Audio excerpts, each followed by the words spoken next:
One day, Jesus preached a sermon. It's a fairly famous sermon, I think. It's a sermon you've probably heard of. And in that sermon, he covered a lot of topics that sort of came to define what it was that Jesus was about and what it was his ministry was all about. Like, for example, Jesus talked about who it is that's blessed. He said, blessed are the poor. He said, blessed are the merciful. Blessed are those who are persecuted for righteousness' sake. He had a bunch of those, and he really redefined what it means to be blessed by God, because that's not at all the way anybody had ever really understood God's blessings to be.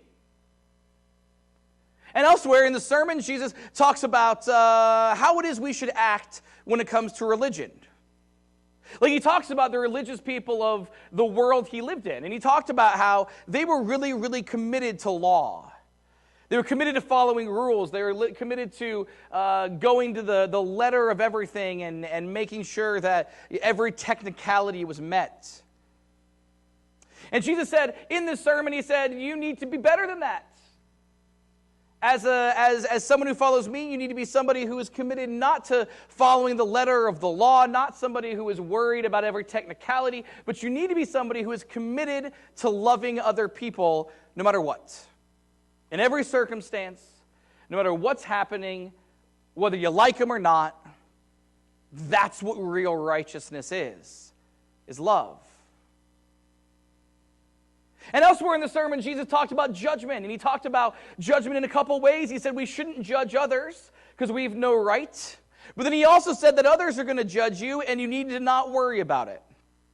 Don't worry about what you look like to other people. Don't worry about what other people look like to you. Simply be the people you know you're supposed to be.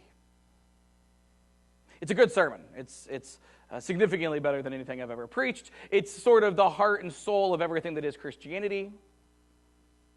And at the end of that sermon, Jesus gave a parable, an illustration about what his expectations were now that he has preached this very famous sermon that you and I have heard.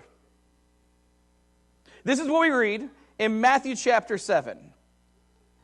Jesus says, anyone who listens to my teaching and follows it is wise, like a person who builds a house on solid rock.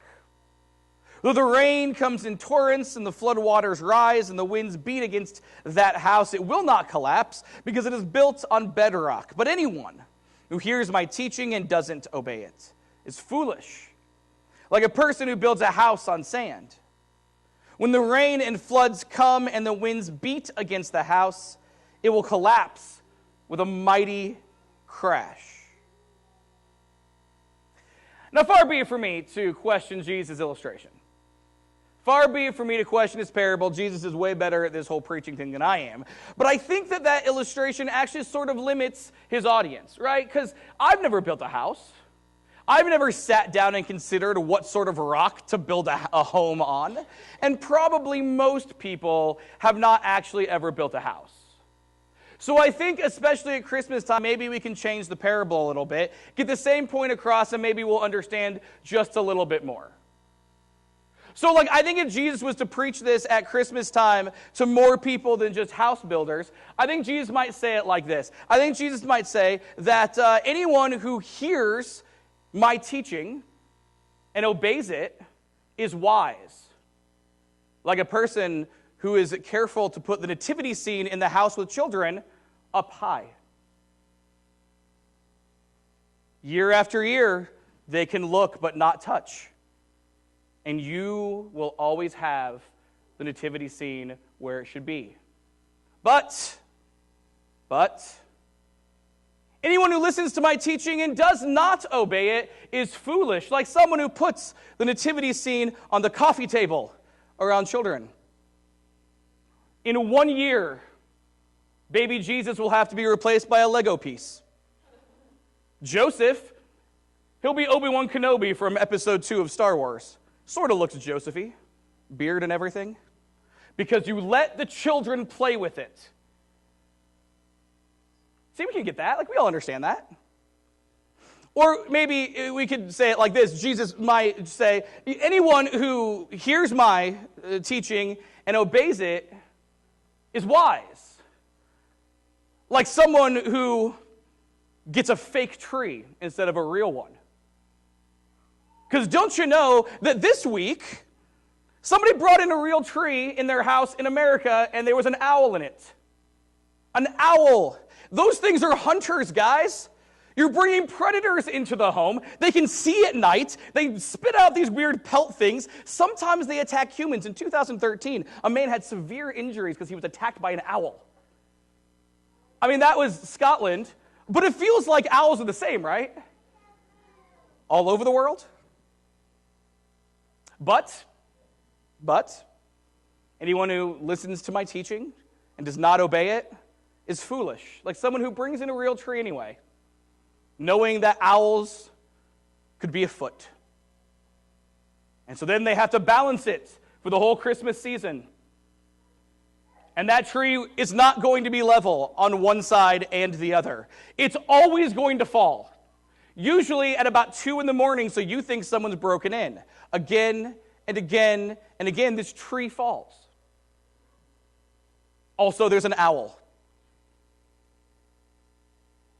Or maybe he could say it like this while we're talking about trees. Jesus could say that anyone who hears my teaching and obeys it is wise, like someone who supervises their children while they decorate the tree. There will not be an 18-inch area where all the decorations are. There will be decorations everywhere.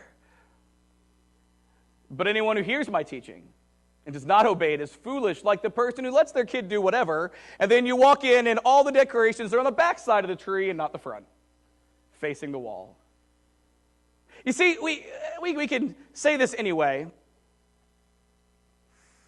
but Jesus talked about how his teaching is fundamental and foundational to a wise life.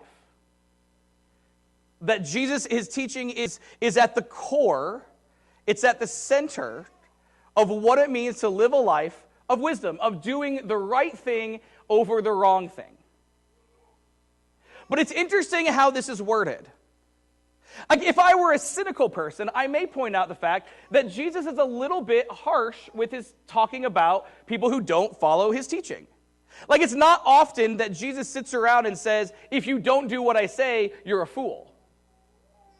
And yet here, that's exactly what he says. He says, you are foolish if that's how things are.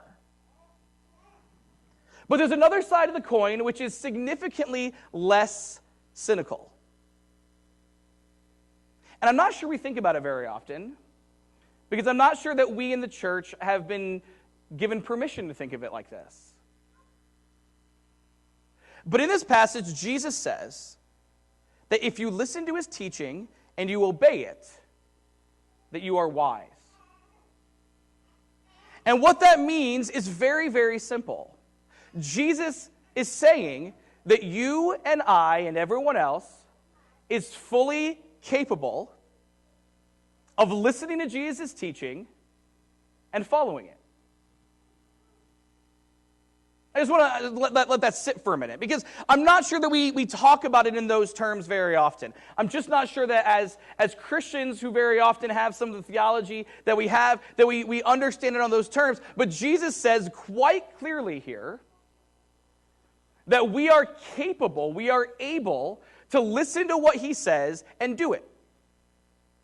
Now, of course, he's not talking about doing it perfectly. He's not talking about, moral, being completely moral and never making a mistake and never committing sin. That's not what we're talking about here. But what he's talking about is this. Jesus' teaching is attainable. Doing what Jesus asked is something we are able to do. Jesus has never asked the impossible of us. It may be difficult. It may take effort. It may take discipline and study and all sorts of things like that. But there is nothing that Jesus has asked of us that we are not fully capable of doing. There's another way of saying that. Jesus believes that we can do what he's asked. And another way of saying that is Jesus believes in us. Jesus trusts us. Jesus actually thinks that we are able. Whether we think we're able or not, Jesus does. This parable absolutely turns on this idea that we have a choice and we can make either choice. We can be wise or we can be foolish. We can do what Christ has taught or we cannot do what Christ has taught. And well, again, I'm not totally sure that's a thing that we're used to. This is not an isolated incident in this sermon, because there's another time when pretty much the exact same example is given. When Jesus met a woman. Now, this woman is also really rather famous, and I'm pretty sure that you've heard of her. And Jesus met her one day because as he was teaching and as he was preaching and he was doing the things that he always does, a group of religious leaders who were really none too happy with what Jesus was doing or what people were doing at all, brought this woman to come and meet Jesus. They said she'd been caught in adultery, which we have no reason to doubt that that's what exactly had happened. But they said they had caught her sinning, they'd caught her in adultery. And they said, again, quite rightly, that the law that they were so very committed to, this law, this thing that if they were going to be, following the technical letter of everything that law did say, that this woman should be punished, and not just punished, but that she should be punished to the full extent of punishment, really, and she should be put to death. They brought her to Jesus and said, hey, what do you think we should do with her? You see, because Jesus had been teaching very differently than they had been teaching. They had been teaching law and order. They had been teaching you must always, have a punishment for every crime. They had been teaching that you can never let anything go. They had been teaching that the only way society works is if every time somebody gets out of line, you thump them over the head, either literally or metaphorically. And so they said, here's this Jesus guy who is teaching mercy and grace and love. We want to show everyone who he actually is. We want to show, unmask, reveal what's going on so that everyone can see just how insane all of this mercy stuff is. So they brought this woman and Jesus meets her and they said, what do you think we should do? And this is what we read in the gospel according to John in response to that question. We read that Jesus stooped down and wrote in the dust with his finger. They kept demanding an answer, them being the religious leaders, so he stood up again and said, all right, but let the one who has never sinned throw the first stone. Then he stooped down again and wrote in the dust. When the accusers heard this, they slipped away one by one, beginning with the oldest, until only Jesus was left in the middle of the crowd with this woman. Then Jesus stood up again and said to the woman, where are your accusers? Didn't even one of them condemn you? No, Lord, she said. And Jesus said, neither do I. Go and sin no more. Now, I don't want to come across the way so many people who teach this passage come across. There's a couple pretty large mistakes that are made when people start dealing with this passage. I mean, like, one of the big mistakes when you look at the story that people will say is, oh, well, this woman only was forgiven because, it was contingent on her, going and sinning no more, right? Like, so Jesus will forgive her because she stopped doing, wrong things. And that's the way we teach this a lot, and that's the way that we teach, our faith a lot also. And that both of those are totally wrong. This story has Jesus forgiving the woman completely independently of any faithfulness, any repentance, anything. I mean, Jesus just forgives her because he feels like forgiving her.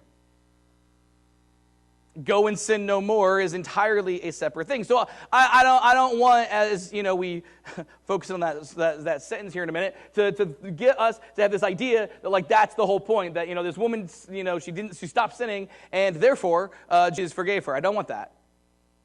But neither do I want this oddity that happens kind of on the other side of the coin, where we say, okay, well, go and sin no more. This is just sort of poetic. This is ceremonial, really, because of course she's going to sin. Jesus can't tell somebody don't sin anymore because everybody sins. So this sentence means absolutely nothing. It's just a throw-on, tack-on the end. You see, most of the time when people teach this, they sort of make that go and sin no more either the absolute center focus of everything, or they pretend it's not there. And I think both of those are irresponsible. I think instead what we should recognize is the goodness of Christ, the beauty of Christ, that Christ forgives this woman completely independently of what she's doing, but then he tells her something that's absolutely fascinating. He says, go and sin no more. Another way of saying that is, Jesus tells this woman, I think you can go and sin no more. Jesus is not giving instruction that she cannot follow. He's telling her, you are able to go and sin no more. And of course, it is just like in the Sermon on the Mount. We're not talking about moral perfection. We're not talking about always 1,000% doing the right thing. That's not what we're talking about. But we are talking about an ability to do what God has asked. Jesus is saying, you can do what God has asked. You can live a wise life. You can live a life that is very different. We don't know a lot about this woman, but we do know if she's caught in adultery, she at least had a bad day. She at least made poor decisions on that bad day. I would guess she'd made poor decisions on other days besides this bad day. But regardless, what Jesus is saying is you don't have to do that. Your life doesn't have to be defined by the darkness in this world, the difficult decisions you're making. Your life does not need to be defined by your sin. Your life does not need to be defined by the mistakes that hurt you. You can be defined by something so much better. And if you think about it, that's really rather a nice thing. Because think about the woman in this story. She already lives in a world in which she's a second-class human. All right, we already first century Roman occupied Israel. It's not a real friendly place for any female. Already we are way down on the social order. But this woman specifically, whatever her life has led her down, it's also led her to a place where religious leaders are able to either watch her or stumble upon or something as she sins.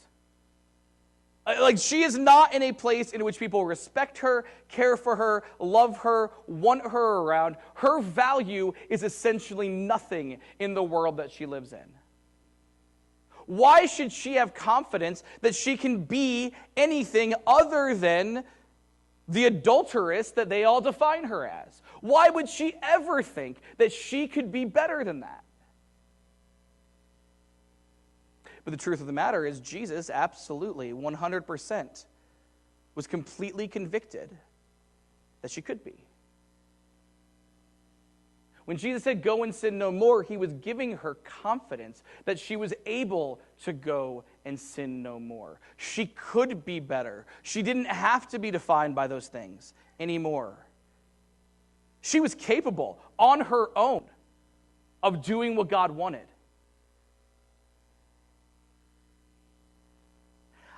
It's interesting as we talk about this, because this is a very, I don't know about your church experience, but mine growing up, in American Christianity, I don't see God as someone with confidence in us being taught very often. Instead, it's like, well, you're a sinner, you're terrible, you were born that way, you're a wretch, It's in our songs, it's in, those of you that ever thought about some of the old hymns we sing, it's in even some of the newer stuff, like, it's in the songs we sing, it's in the things we tell ourselves, we beat ourselves up. And that's just the religious world. I don't know if you guys have realized, I know it's going to be shocking, but the world around us, outside of religion, sort of feeds on your insecurity. I know, it's crazy to think about that, like, people would want to make you feel bad in order to get you to do something. I know, shocking fact. But that's the world we live in, and whether it's advertising, whether it's horrible toxic relationships, whether it's very often, our jobs or anything else, we often encounter these situations where somebody or something wants to make us second-guess ourselves and question ourselves in order to fall in line with what they want. We live in a world that constantly gives that voice in our heads volume to say, you're not good enough, what you're doing is not enough, who you are is not enough. And then as religious people, we read the Bible in such a way that we just amplify that. And by the way, as an aside, we are reading that into the text as much as we're reading it out of it. But we read the Bible in such a way that it's like, oh yeah, the world tells me I'm not good enough, well, so does the Bible. The world tells me I need something else before I could ever be what I should be, and well, so does Jesus. Well, the world tells me that I need to feel bad constantly about who I am. Well, so does God. I was born a sinner, right? And so we put all this stuff together and we don't quite see this beautiful gospel truth of Jesus telling people, you can be wise. You can choose the right thing. You can be people who are better than that. And it's amazing. I don't even see Jesus saying, I'll help you. I mean, the Bible talks constantly, God is always with us, and we have the Holy Spirit, and God helps us. That promise is there, but it's not in the Sermon on the Mount. It's just, no, you can totally do this. You're building a house. You're putting the nativity scene somewhere. You're choosing a Christmas tree.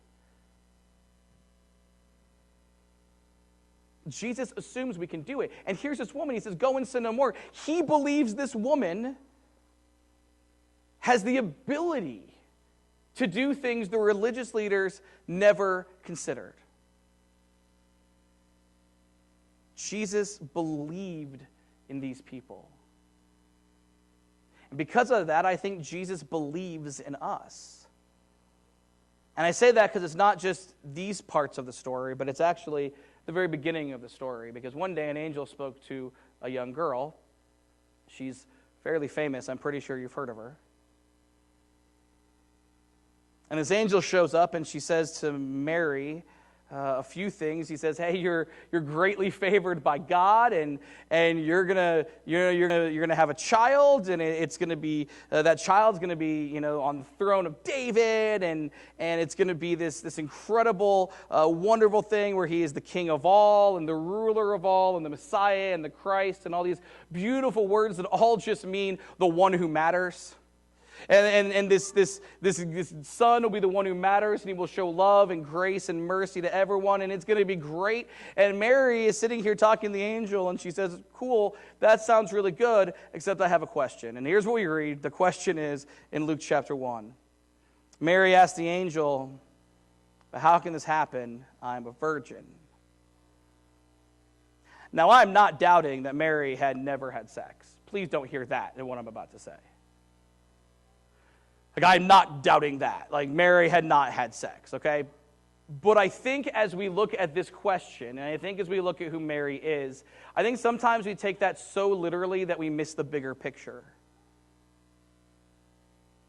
You see, when Matthew wrote this story, he actually said that Mary's virginity was actually part of a prophecy by the prophet Isaiah from about 700 years before. And if you read the prophet Isaiah's prophecy about Mary that Matthew says is actually what's going on here, Isaiah says that Mary or someone will be not a virgin. It's not the word they used. It's not the word he used. The word he used was a young maiden. A young maiden. Now understand, when we talk about a young maiden, and we understand Mary is like 12 probably, as we picture in our heads this story, let's picture Mary the right age. If you've got a teenage girl, she's older than Mary. Which does, by the way, absolutely mean she's a virgin in the technical sense, because the way they worked back in the ancient world was as soon as a girl about the age of 12 or so, how do I delicately put this, flowers, they marry her off into being a wife, and then she can have kids. So before the delicate flowering, there's no need for the loss of virginity at all. So Mary, simply by virtue of being that age, absolutely had not been with a man. But technically and sexually is, I think, in a lot of ways, not the most interesting thing here. Because, as those of us who are adults in the room, we understand, sex is just sex. Being an adult is an entirely different conversation. And if Mary is a young maiden, that means that Mary is not an adult. Mary's not an adult. Mary doesn't know how to go to the grocery store on a budget and come home with food for her family. Mary has no idea how to pay taxes. Mary has no idea, no clue how socially to get along with other moms. And maybe that's impossible. I don't know. She has no idea how to do it. Mary has never raised a child. She has never had a screaming child in her ear at 3 a.m. who's teething. I'm not sure she's even changed a diaper. We're not sure she's got little brothers and sisters. But Mary knows essentially nothing about being a woman in the world she lives in. She's a child, a young maiden. And that means Mary's inexperience in the world goes far beyond just intimacy. It goes into day-to-day, daily action. Mary has no idea how to be an adult. And maybe, she's got a great mom who teaches her. Maybe, she spends time with Elizabeth, her cousin. We know that. But at the end of the day, everybody in this room who knows what it's like to be an adult knows that you can't be taught how to be an adult. You just have to figure it out as you go, right? I'm still not 100% sure I understand how to be an adult, and I've technically been one for 17 years. Mary is 12, a young maiden. And God says to a 12-year-old, a not yet adult, a young maiden, I am going to give you my son. And if we think this through, we can pause for just understanding what that is. Jesus is God in the flesh. Jesus is the way, the truth, and the life. He shows us who our Creator is.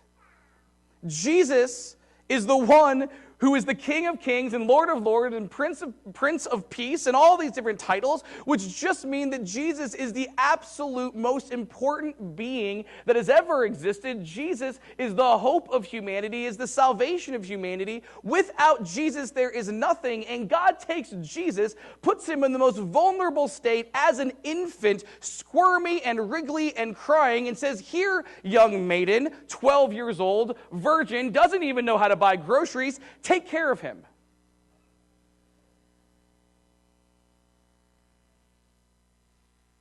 And then one day, a king decides he wants to kill Jesus. And God says, hey, 12-year-old, I need you to go to Egypt.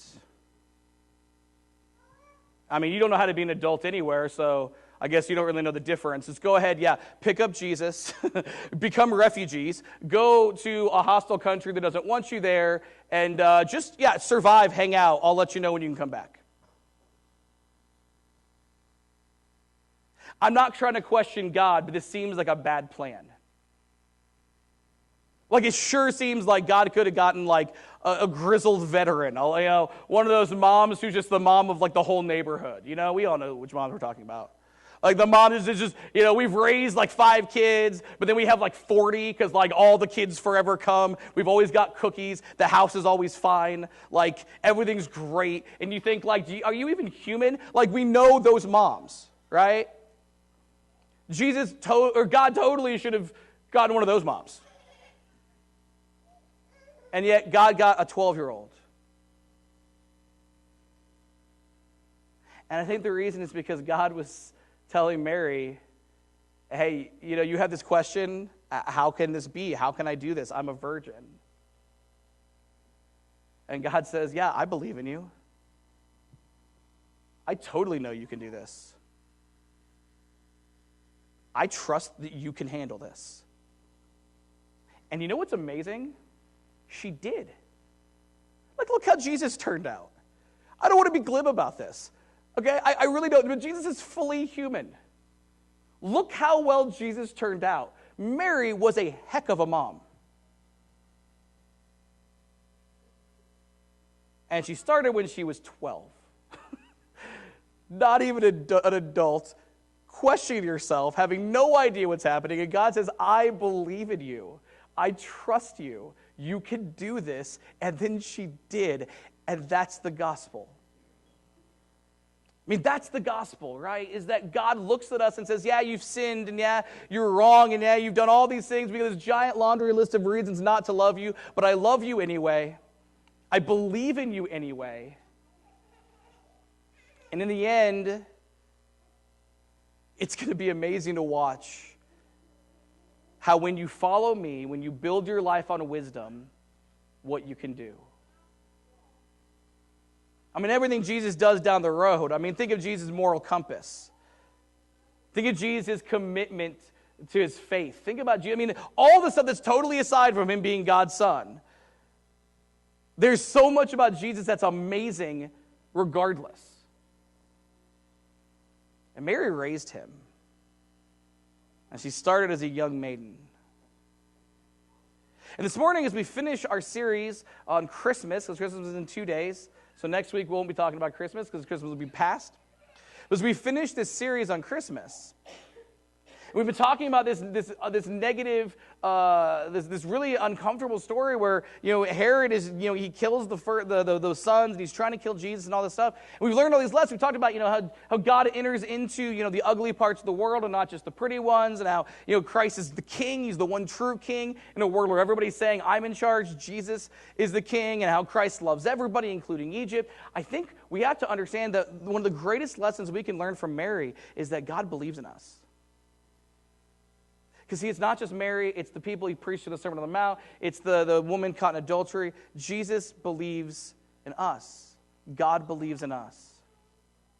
And so no matter how hard it feels, no matter how difficult it might be, God is, for lack of a better term, our greatest cheerleader, who believes in us well more than we ever could believe in ourselves. Our fourth lesson this Christmas season is this. God believes you can absolutely be the person he's created you to be. God believes you can absolutely be the person he has created you to be. One final thought here that might be blasphemous, sorry.